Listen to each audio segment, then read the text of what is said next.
ஆண்டவராகிய இயேசு கிறிஸ்துவின் நாமத்தினாலே அன்பின் வாழ்த்துக்கள். இந்த நாளிலும் ஹெவன்லி கீஸ் என்கிற நிகழ்ச்சிக்கு உங்களை நாங்கள் அன்புடன் வரவேற்கிறோம்.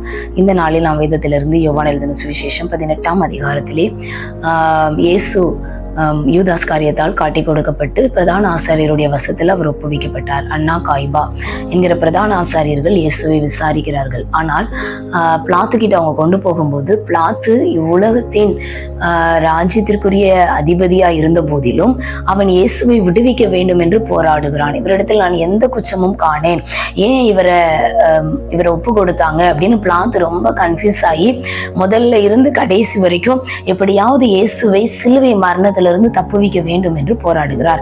பிரதான ஆசாரியர்கள் வேதத்தை நன்காக கற்றவர்கள், அறிந்தவர்கள். ஆனாலும் அவரை குற்றம் சாட்ட வேண்டும் என்கிற மனப்பாக்குவத்தோடு குற்றம் கண்டுபிடிக்கிற சிந்தனையில அவர்கள் இருந்தார்கள்.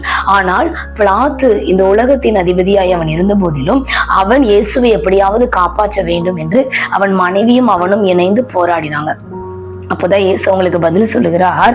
18:36 என் ராஜ்யம் இவ்வுலகத்திற்குரியது அல்ல.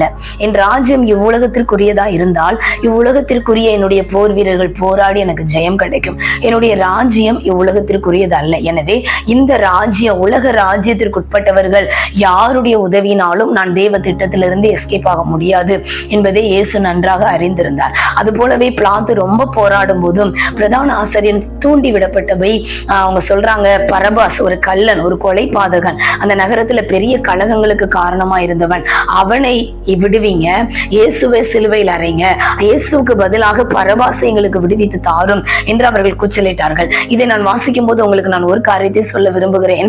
சிலுவை என்பதே, இயேசு சிலுவையில் அடிக்கப்பட்ட காரியமே ஒரு எக்ஸ்சேஞ்ச் தான். பாவிகள் இருக்க வேண்டிய இடத்துல புனிதர் இயேசு அடிக்கப்பட்டார். பாவமே இல்லாத அவர் அடிக்கப்பட்டார். சிலுவை மரணத்துக்கு முன்பாகவே கூட அந்த காரியத்தை அவர் உறுதிப்படுத்தினார். பரபாஸ் அவன் குற்றத்திற்குட்பட்டவன், ஆனால் அவனை இயேசு வைக்க வேண்டிய இடத்துல அவனை வைத்துட்டு அவன் இருக்க வேண்டிய அந்த சிலுவை மரத்துல இயேசு தொங்கினார்.